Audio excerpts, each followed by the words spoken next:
you walk your dogs? Can't really walk more than 2 at a time. They all want to go when they see the leash, except for Sylvester.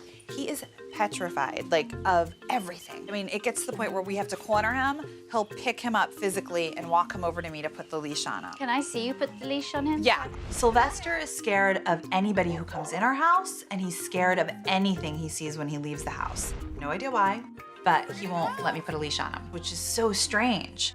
Sylvester. Sylvester? Okay, this is what he does. He hides under a bush. Sylvester! Most dogs love going for walks. Sylvester is not one of them. And it was quite a comical scene, actually, seeing Melissa and Jeff trying to corner him. Poor thing. He desperately didn't want to go. Oh, Sylvester! It's all right. Sylvester, Daddy got you. All right. I got you. Come on. It started here. Oh, my good grief. Just that. Sylvester is responsible for the majority of the destruction in the house. It's a beautiful couch, It was. but it's not anymore. The sofas have been chewed. The remote controls for the television have been chewed. All the moldings have been chewed. Anything that's wood and has a leg has been chewed. There's been a lot of damage done in this house. Let's start off with Sylvester. Sylvester is an incredibly nervous little dog. Incredibly nervous, and he displays the nerves by chewing. And that's why all of your stuff is being chewed. To start the training, Victoria wants to address Sylvester's horrible fear of his leash. He's already smelling the leash. Okay, now Sylvester has a problem when you want to leash him up. He runs away from you. Sylvester has a lot of energy and he never gets walked. So consequently, all of that energy, because it's got no other outlet, goes to chewing. I want to show him that the leash, first and foremost, is a good thing rather than a bad thing. Good boy. When he touches the leash, he's then going to get a little bit of peanut butter. And the reason why I put it on a spoon is because instead of just treating him, he gets a sustained good feeling by licking, licking, licking in the presence of the leash. Okay. So then I take it away from him and put the leash back into the tub where you normally keep the leashes. Okay. After waiting a moment, Victoria repeats the process.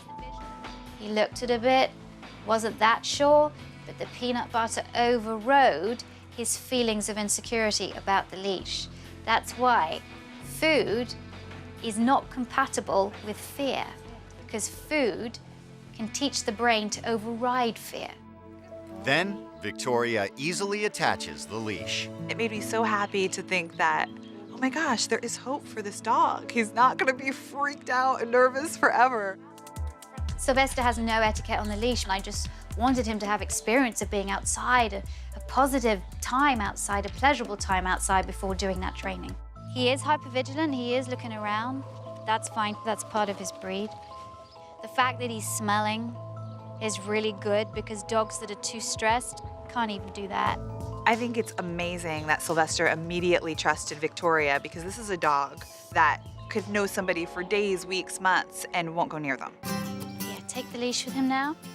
Next, Victoria suggests they pick up the pace. Sylvester. Good boy, Sylvester. When we started to run, Sylvester got focused. He wasn't freaked out anymore. That's a good boy. He's in the zone. The more they walk him, the more they give him experience of being outside, the more confident he's going to become, and the less chewing he's going to do inside. Good boy. Good boy, Sylvester. To make his time outdoors more enjoyable, Victoria wants Jeff and Melissa to allay some of Sylvester's fears around the neighborhood. When a car came past, he spooked a little bit. But when other cars came past, I had Melissa and Jeff give him lots of attention, pet him, tell him it's okay. Give him a lot of attention. Good boy. What a good boy you are. Good The more you can do that as cars go past, the less freaked out he's going to be. He needs so much more experience of being outside. Now Victoria turns her attention back to Sylvester. whose anxiety around people has led to major destruction in the house. You're going to be the ones that are going to help him in that because you're his protector and you're the person that he looks to, or the people that he looks to for guidance. And I'm going to do a couple of exercises that are going to make it easy for him to relate and accept people a bit more. I wanted to teach Sylvester that when somebody extends their hand to him, that he shouldn't be worried. And so the best way to do that is get him into the habit of touching a hand when it's extended to him. I put my hand behind my back, and then I just hold it. Good boy. He touches it with his nose, he gets a treat. I put it behind my back again. Okay. Touch. Good boy. As he touches his nose to my hand, I'm going to say the word touch. Touch. Good boy. Touch. Good boy. Now he's a bit more relaxed. He's just gone from a down to a relaxed down. Sylvester is doing so well, Victoria now wants Melissa to give it a try. Touch. Good boy. Okay, Jeff, could you do this a couple of times now? Sylvester, touch. Come here. Touch. Touch. When Jeff took over, he didn't want to touch his hand. Touch. Sylvester, touch.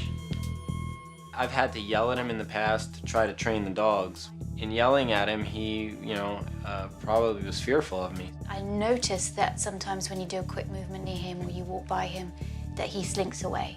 Yeah. And as I said, this dog is very sensitive, so you have to be very careful. Touch. Touch. There you go. Good boy. Deliver the treat. There you go. Good. Can you touch again? Good boy. Good. When Sylvester started listening to me with the touch training, I was really happy. Touch. I absolutely think Jeff will change his approach with Sylvester. And it made me so happy to think that, oh my gosh, there is hope for this dog. He's not gonna be freaked out and nervous forever. Touch. Good boy. By the end of the training, Sylvester seemed to get it with Jeff, but Jeff's got to work very hard to build that trust between them.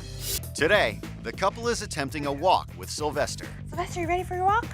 Oh, don't jump. Come on, let's go. The leash training with Sylvester, he sees that leash come out of the bin and he is at the door, jumping on the door, jumping on me. He cannot wait to go for his walks. Sylvester. Well, I can tell Sylvester is no longer afraid of the leash. When I first came, he was hiding under a bush. Now, he cannot wait to go out. There, I know. We gotta get the other dogs over. That's looking a little chaotic at the door there. Melissa, you've got to take control of the situation. Hold on, Sylvester, I gotta open the door.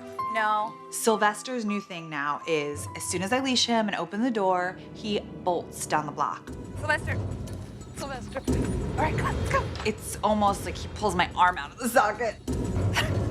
Sylvester. Sylvester. Sylvester's obviously much more confident, but this could be a safety issue, so I'm going to have to teach you some impulse control. Jeff has also been building bridges with Sylvester using the touch command. Touch. There you go. Good boy. Touch training's going really well. Sylvester is a completely different dog now. He actually will come up to me and be like, let's play. Touch. There you go. Good boy. The exciting part is watching the relationship between Sylvester and Jeff change. Sylvester's definitely a lot more happy around Jeff and playing with Jeff and wrestling with Jeff, which never happened before. Boy, yes, he is a good boy. That's a good Sylvester. Victoria wants to address Sylvester's dangerous new habit of door dashing. Sylvester was a dog that was afraid to go out. Now that he's confident and he likes going on walks, he wants to get out of that door as soon as possible. But door dashing is a problem and potentially dangerous. But this is where you now have to own the space. Okay. Claiming space at the door is all about saying to the dog, this is my space. You have to respect my space rather than charging past me to get out of the door. Victoria has Sylvester wait, only opening the door once he is calm. Okay, let's go. Good. Sylvester has never experienced walking on a leash. He never goes outside. Now he's confident about going out, it was time to teach him how to walk well on a leash. No pulling. I showed Jeff and Melissa that each time he pulled, you go in the other direction. When he stops pulling, he can continue his walk. Can I give it to you, Jeff? For you to do the walking back and forth. Oh, buddy.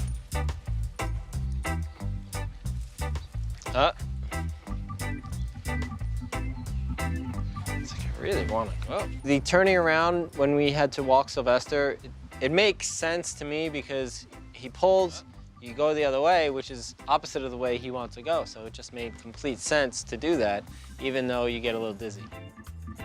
Come on. Good boy. Good boy. That's it. There's no doubt about it. This training is tedious. It's tedious for the owner and for the dog. But if you stick to it, you have many, many years in the future of wonderful walks with a dog that doesn't pull. Good boy. Good boy.